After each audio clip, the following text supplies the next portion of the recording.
Bismillahirrahmanirrahim. Assalamualaikum warahmatullahi wabarakatuh. Waalaikumsalam warahmatullahi wabarakatuh.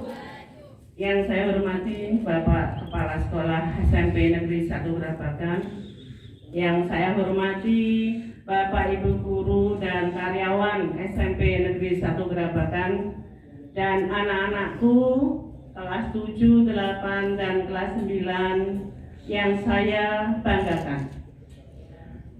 Marilah kita ucapkan puji syukur kehadirat Allah Subhanahu wa taala yang mana pada pagi hari ini kita bisa melaksanakan tugas seperti biasa yang tujuannya adalah untuk mendisiplinkan kita semua, sehingga pada pagi hari ini kita bisa melaksanakan tugas ini dengan sebaik-baiknya. Yang kedua, salawat serta salam semoga tetap terlimpahkan kepada junjungan kita Rasulullah Shallallahu Alaihi Wasallam. Kita bersama-sama berdoa mudah-mudahan kita bisa meniti langkah-langkah beliau, menjalankan sunnah-sunnahnya sehingga kita bisa diajak ke surganya Allah. Amin. Dan juga kita mendapatkan syafaat dari beliau. Amin. Anak-anak, ada beberapa hal yang akan disampaikan oleh Ibu Hari pada saat ini. Yang pertama adalah evaluasi upacara. Alhamdulillah, upacara pada pagi hari ini baik peserta ataupun petugasnya bisa melaksanakan tugas dengan baik. Saya harapkan biasanya para peserta upacara ini kalau tidak ada yang mengawasi, umek sendiri. Bagaimana kalau minggu depan tanpa ada yang mengawasi tapi tetap berjalan seperti hari ini? Ya, memang kadang-kadang disiplin itu harus dipaksa. Kalau tidak dipaksa, seenaknya sendiri. Jadi karena memang manusia itu condong kepada melawan aturan, condong. Dan berbahagialah bagi mereka-mereka yang taat pada aturan. Yang kedua, anak, Bu Hani hari ini akan menyampaikan materi tentang perkawinan anak. Seru apa tidak kira-kira? Seru. Anak yang menikah atau yang kawin di bawah umur. Di bawah umur itu umur berapa? Yaitu umur 18 tahun. Ya, yang perempuan. Jadi anak-anak yang menikah di bawah umur 18 tahun. Untuk perlindungan rakyat Indonesia, pemerintah pada tahun 1974 sudah mengadakan undang-undang, sudah menyusun undang-undang tentang perkawinan anak, yaitu Undang-Undang Nomor 14 Tahun 1974 tentang batas usia perkawinan, yaitu 16 tahun untuk yang perempuan dan 19 tahun untuk yang laki-laki. Ternyata dengan berjalannya waktu, perkawinan yang dibatasi usia 16 tahun itu masih banyak menemukan permasalahan yang besar di dalam masyarakat, sehingga ada revisi Undang-Undang Perkawinan tahun 2019 yang baru nomor 16 ini menetapkan bahwa batas perkawinan adalah 19 tahun untuk yang perempuan dan 19 tahun untuk laki-laki. Ini pemerintah bertujuan untuk melindungi warganya hal-hal yang tidak baik. Mengapa anak di dalam masyarakat kita masih banyak dijumpai anak-anak yang menikah di bawah usia 19 tahun? Adakah di masyarakat atau di tetangga-tetangga kalian ada yang menikah di bawah 18 tahun? Banyak sekali, ya. Salah satu contoh adalah kasus-kasus di lingkungan kita. lulus SMP, sebelum SMP sudah menikah. Karena menikahnya atau kawinnya terpaksa. Ada beberapa faktor yang menyebabkan anak-anak kawin ya atau menikah. Yang pertama adalah kondisi ekonomi keluarga. Ini yang banyak menimbulkan perkawinan anak. Kadang-kadang orang tua dong daripada hidup seperti ini, pendapatan sedikit, tidak mampu untuk memenuhi kebutuhan sehari-hari. Terus ada orang yang melamar, kebetulan orang ekonominya bagus, maka kawinlah. Begitu ya? Nah, itu adalah salah satu faktor pendorong terjadinya perkawinan anak. Yang kedua, adanya putus sekolah. Kelas 8, kelas 9 mau lulus, wis gak sah sekolah, rabi wae. Banyak terjadi di sini? Banyak. Ya. Jadi putus sekolah ini juga mendukung adanya perkawinan anak. Yang ketiga, tradisi yang ada di lingkungan kita.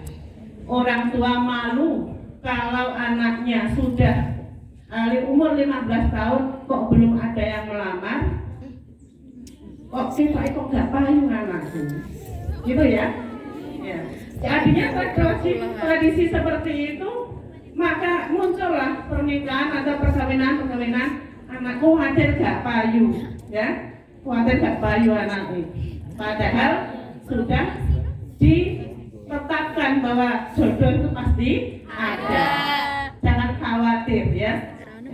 Selanjutnya yang menyebabkan perkawinan anak ini adalah pergaulan bebas. Sudah paham toh ya? Sudah. Pergaulan bebas. Kasus-kasus yang ada memang karena pergaulan bebas. Anak-anak kita itu diberi amanah oleh Allah untuk menjaga supaya kita tidak mendolimi diri kita sendiri. Kamu diberi kelebihan memiliki organ-organ tubuh yang bagus, digunakan dengan sebaik-baiknya. Ditutupi supaya ada orang-orang yang tidak pengen.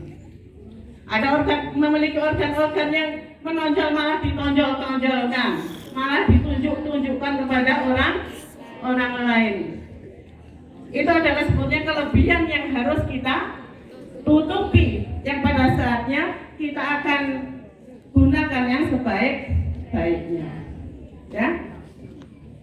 Jadi pergaulan bebas ini sekarang sangat marak. Ini juga didukung oleh HP atau gadget yang kalian pegang masing-masing. COD gitu ya. Sekarang ada istilah kunci COD.